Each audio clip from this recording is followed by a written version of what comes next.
जय हिंद दोस्तों, स्वागत है आपका अपना यूट्यूब चैनल शिशु जीएस में। दोस्तों आज की इस वीडियो में हम लोग पढ़ने वाले हैं जो झारखंड फील्ड वर्कर का एग्ज़ाम हुआ है 19 जुलाई का, उसमें जितना भी मैथ का प्रश्न आया है सभी प्रश्नों को हम लोग इस वीडियो में हल करने वाले हैं। तो आप लोग प्लीज़ जितना भी क्वेश्चन है सबको मिला करके देखिएगा आप कितना क्वेश्चन एग्ज़ाम में सही करके आए हैं। ठीक है, तो चलिए देखते हैं। पहला प्रश्न था क्वेश्चन नंबर 111। रम्या ने सीमा को 4% साधारण ब्याज पर एक निश्चित राशि उधार दी। 8 वर्ष में अर्जित ब्याज उधार दी गई राशि से रुपये 3400 कम था। रम्या द्वारा सीमा को उधार दी गई राशि ज्ञात कीजिए। ठीक है, बहुत ही अच्छा क्वेश्चन था, सिंपल इंटरेस्ट से। चलिए इसको बनाते हैं हम लोग। तो देखिए कोई भी चीज़ हो, या तो वो प्रिंसिपल हो या फिर साधारण ब्याज हो, अपने आप में क्या होता है तो 100% होता है। ठीक है, कोई भी चीज़ अपने आप में कितना होता है 100%। तो हम लोग इसे शॉर्ट मेथड से बनाएंगे। तो सबसे पहले आप लोग को पता होगा कि जो SI इक्वल टू होता है परसेंटेज में 80% के बराबर होता है। ठीक है, यानी कि परसेंटेज में वैल्यू निकालेंगे SI का तो कितना हो जाएगा, रेट है 4% और जो वर्ष दिया है 8 साल के लिए है, तो यहाँ से निकालेंगे तो 8 चौका 32%। ठीक है, अब SI अपने आप में कितना होता है तो 100% के बराबर होता है। लेकिन प्रश्न पढ़िए क्या कह रहा है कि 8 वर्ष में अर्जित ब्याज उधार दी गई राशि से कितना कम था, 3400 कम था। लेकिन यहाँ पे कितना कम हो रहा है, 100 में से 32 घटाएंगे तो 68%। ठीक है, 68% जो है कि इसके वैल्यू बराबर हो जाएगा तो 3400 के बराबर हो जाएगा। तो यहाँ से हम लोग 1% का वैल्यू निकालेंगे तो क्या होगा, 3400 बटा में 68। और हम लोग का निकालना क्या है, उधार दी गई राशि ज्ञात करें, यानी प्रिंसिपल निकालना है। तो प्रिंसिपल अपने आप में कितना है 100% है, इसलिए क्या करेंगे 100 से मल्टीप्लाई। अब काटेंगे 34 से 2 बार में, ये कटेगा 34 से तो यहाँ हो जाएगा 100। 100 में 100 से गुना करेंगे तो ये हो जाएगा 10,000 बटा 2, काटेंगे तो 5,000 प्रिंसिपल आ जाएगा, यानी option number D is the right answer. ठीक है, इतना आप लोग समझ पाए। चलिए अगला प्रश्न क्या था, 112 नंबर प्रश्न पूछा था कि एक दुकानदार चीनी को इस प्रकार बेचता है कि 950 ग्राम का विक्रय मूल्य यानी कि सेलिंग प्राइस 1 किलोग्राम के क्रय मूल्य यानी कॉस्ट प्राइस के बराबर है, तो उसका लाभ प्रतिशत ज्ञात कीजिए। ठीक है, चलिए तो इसको सॉल्व करेंगे। देखिए प्रश्न क्या कह रहा है कि जो 950 ग्राम का जो विक्रय मूल्य है, यानी कि जो 950 का जो सेलिंग प्राइस है किसके बराबर है, 1 किलोग्राम के क्रय मूल्य के बराबर होता है। 1 किलोग्राम में कितना होता है 1000 ग्राम। क्रय मूल्य यानी कॉस्ट प्राइस के बराबर है। अब SP को करेंगे इस साइड तो बटा में आ जाएगा कॉस्ट प्राइस CP बराबर, ये इधर 1000 ही रहेगा और इसके बटा में आ जाएगा 950। अब देखिए हम लोग का जो रेशियो में निकल गया वैल्यू, कॉस्ट प्राइस कितना निकल गया तो 950, सेलिंग प्राइस कितना निकल गया तो 1000। अब यहाँ से देखिए कॉस्ट प्राइस मतलब कि जो खरीदा है, तो खरीदा है 950 में और बेचता है 1000 में, तो 50 रुपया के यहाँ से फायदा हो गया। और जब भी होता है लाभ या हानि किस पे होता है, कॉस्ट प्राइस पे होता है। कॉस्ट प्राइस कितना है तो 950। अब हम लोग को निकालना है परसेंटेज, इसलिए करेंगे 100 से मल्टीप्लाई। अब इसको काटेंगे तो ये 0 से 0 कट जाएगा, 5 से काटेंगे तो 19 बचे 95, यानी कि 100 बटा 19% कौन सा होगा तो option number C is the right answer. ठीक है, सी में 100 बटा 19%। इतना आप लोग समझ पाए।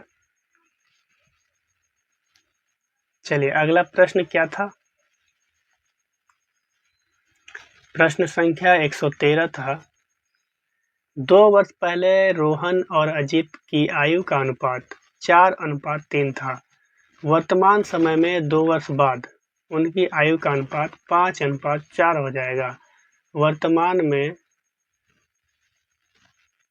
यहाँ पे है वर्तमान समय से 2 वर्ष बाद उनकी आयु अनुपात 5:4 हो जाएगा। तो वर्तमान में उनकी आयु का औसत वर्ष ज्ञात कीजिए। ठीक है, तो सबसे पहले लिखेंगे हम लोग क्या दिया है कि 2 वर्ष पहले रोहन और अजीत की आयु का अनुपात, 2 वर्ष पहले दिया कितना 4:3, तो लिखेंगे यहाँ पर 4x और 3x। 2 वर्ष पहले का है तो वर्तमान में हम लोग आएंगे, वर्तमान में आएंगे तो दोनों का एज कितना हो जाएगा। अभी मान के चलिए चल रहा है 2026, तो 2 वर्ष पहले कितना था 2024, तो 2 वर्ष घटा रहे हैं ना, तो 2 साल पहले का ये रेशियो है। तो जब वर्तमान में आएंगे तो 2 साल ऐड करेंगे तो हो जाएगा कितना 4x + 2 और 3x + 2, ये हो जाएगा वर्तमान आयु। ठीक है, अब चलिए प्रश्न पढ़ते हैं। प्रश्न क्या है कि वर्तमान समय से 2 वर्ष बाद उनकी आयु का अनुपात 5:4 हो जाएगा। ठीक है, तो देखिए जो पहले से के था जो रेशियो कितना था 4x और प्लस इसमें 4 ऐड करेंगे। क्यों करेंगे, क्योंकि जो रेशियो है 2 साल पहले का है और जो वर्तमान का निकालना है, तो जब निकालेंगे आयु का गैप हो रहा है वो कितना हो रहा है 4 वर्ष का हो रहा है, इसलिए दोनों में हम लोग करेंगे ऐड।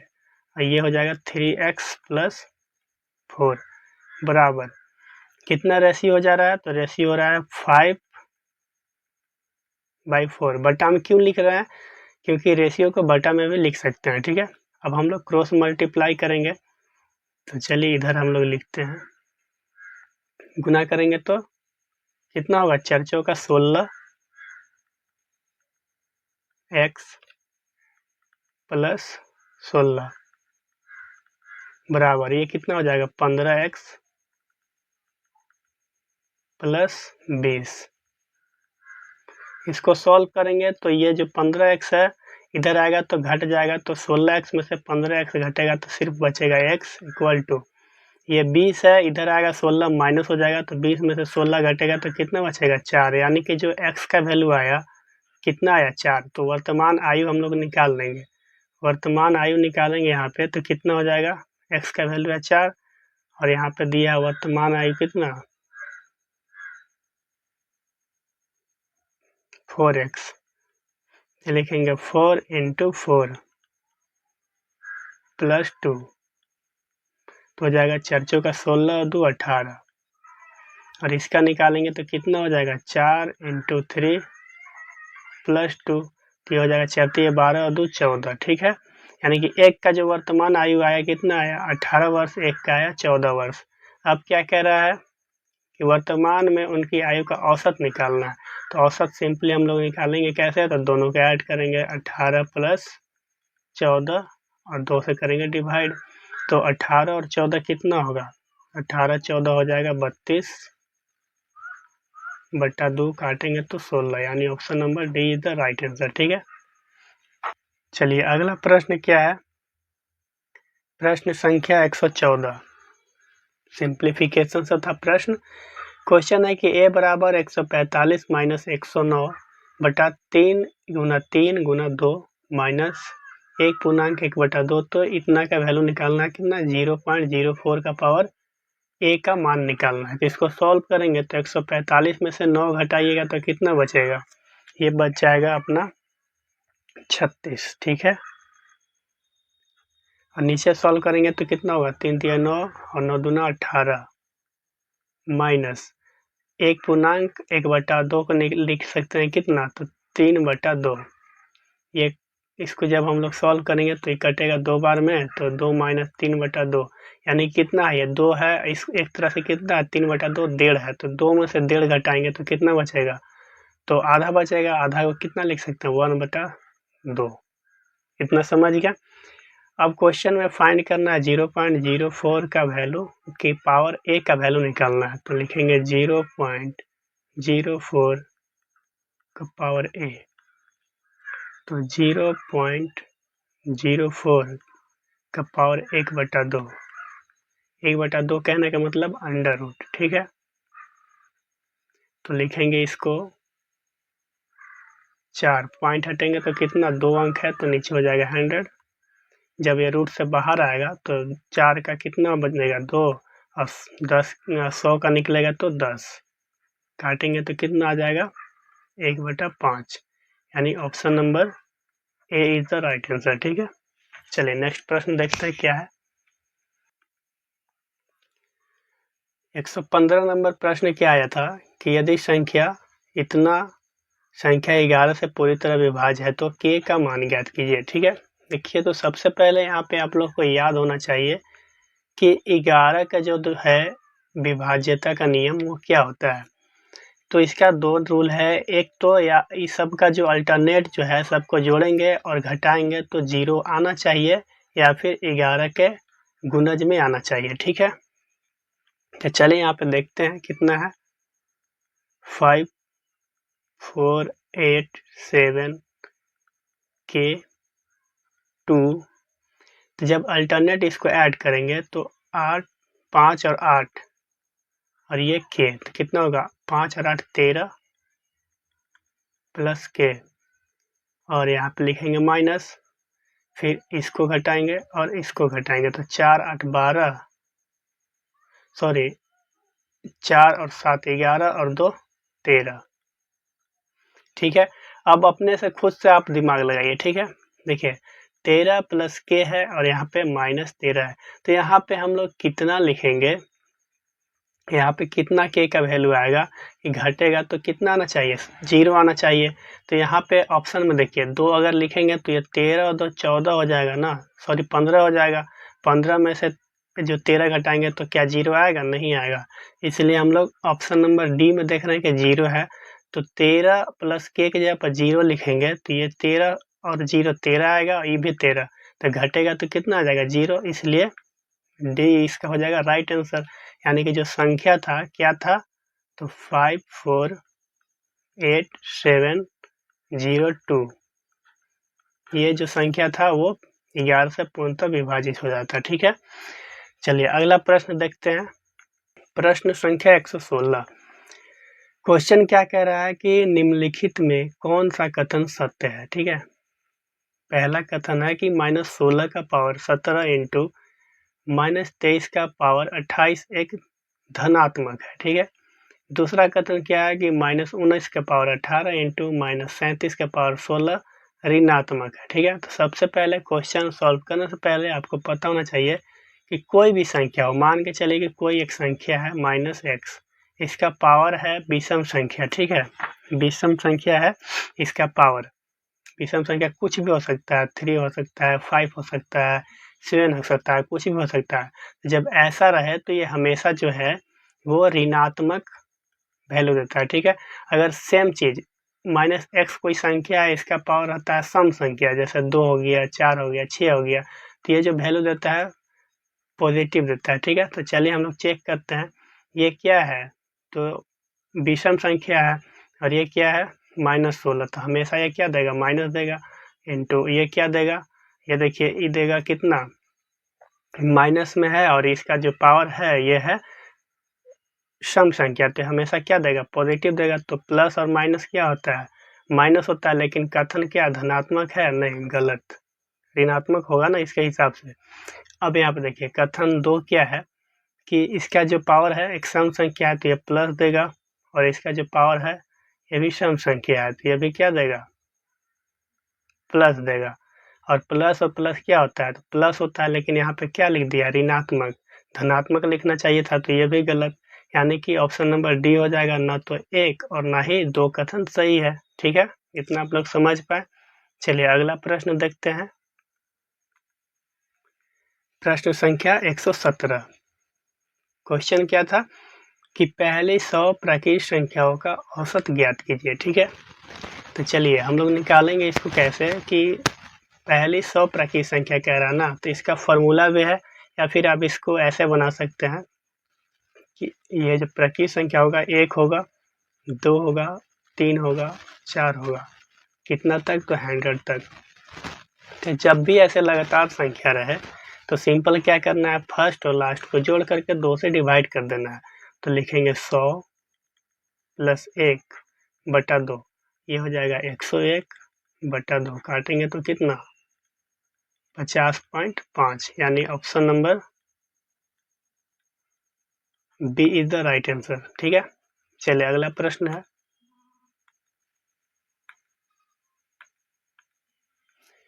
अगला प्रश्न क्या है, 600 ग्राम चीनी के 1 बिलियन में मिश्रण में वजन के अनुसार 40% चीनी है। इस बिलियन में कितना चीनी और मिलाई जाए ताकि बिलियन में चीनी की मात्रा वजन के अनुसार 50% हो जाए। देखिए जो बिलियन है वो 600 ग्राम का है, इसमें जो है 40% चीनी है, शुगर कितना है 40%, और दूसरा कुछ होगा, मान के चलिए वाटर होगा, वो है 60%। ठीक है, तो 40% का वैल्यू निकालेंगे तो कितना आ जाएगा, 10% हो जाएगा 60, 4 से करेंगे मल्टीप्लाई तो 6 का 24, यानी कि 240, और ये कितना हो जाएगा, तो ये हो जाएगा 360। ठीक है, अब यहाँ क्या कह रहा है प्रश्न कि इस बिलियन में कितना चीनी और मिलाई जानी चाहिए, कितना चीनी और मिलाई जानी चाहिए ताकि बिलियन में चीनी की मात्रा वजन के अनुसार 50% हो। तो 50% का मतलब क्या, 1/2।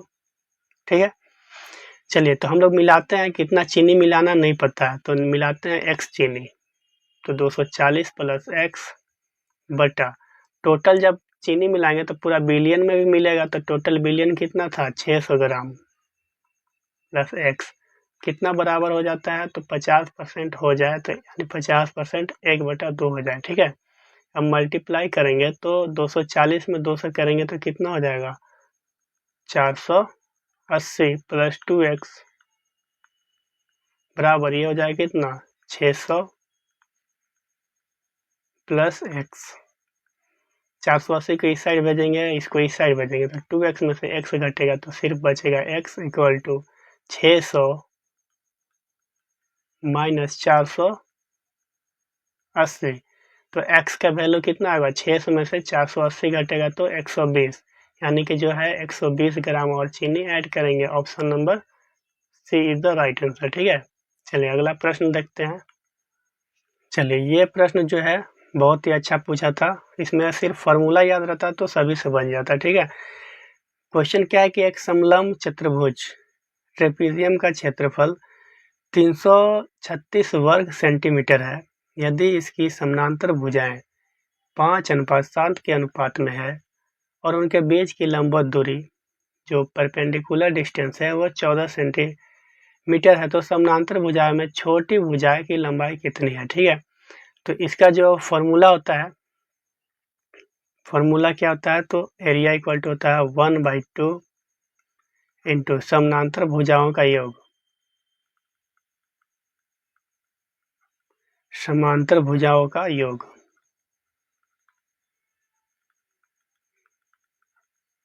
इंटू लंबवत ऊंचाई। लंबवत ऊंचाई हम लोग मान लेते हैं h। ठीक है, समलंब चतुर्भुज कैसा होता है आप लोगों को पता होना चाहिए।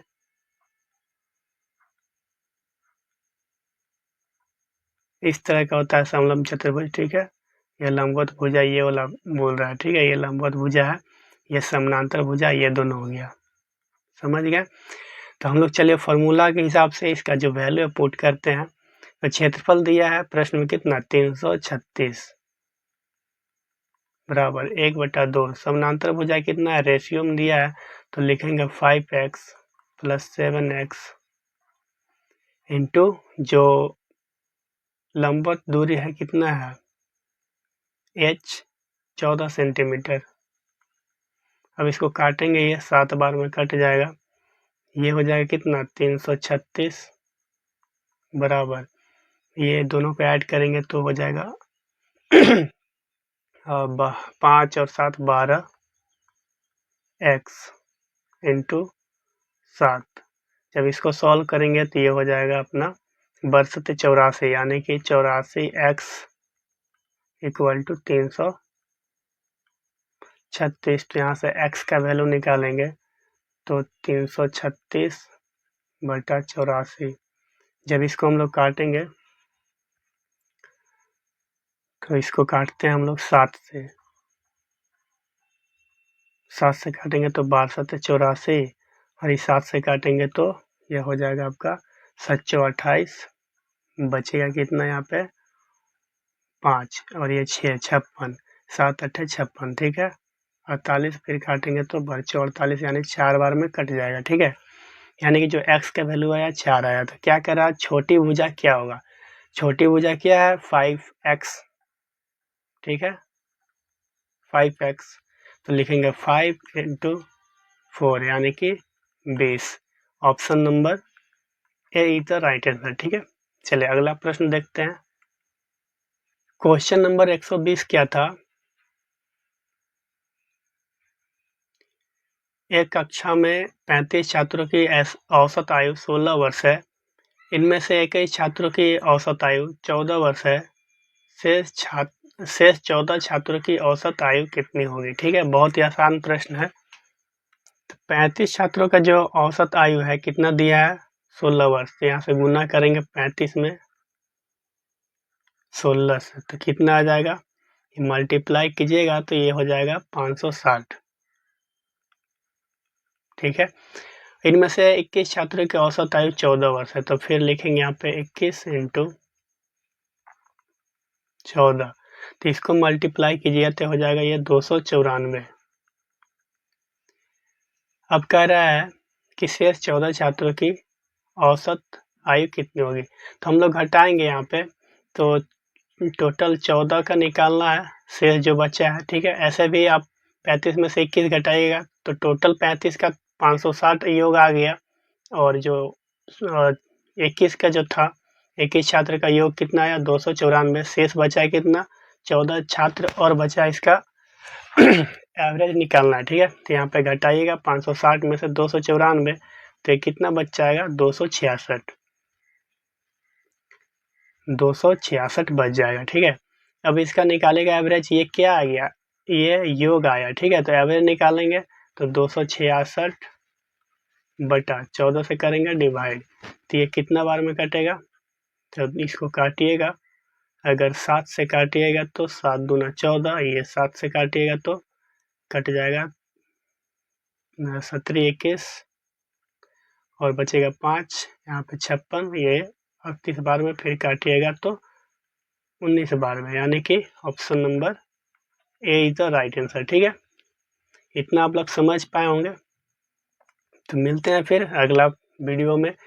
अगर आप लोग को वीडियो अच्छा लगा तो प्लीज़ वीडियो को लाइक कर दीजिएगा, शेयर कर दीजिएगा और चैनल को सब्सक्राइब कर लीजिएगा, ठीक है, ताकि इस प्रकार का और आप लोग को वीडियो मिले। मिलते हैं फिर नेक्स्ट वीडियो में, तब तक के लिए धन्यवाद। जय हिंद।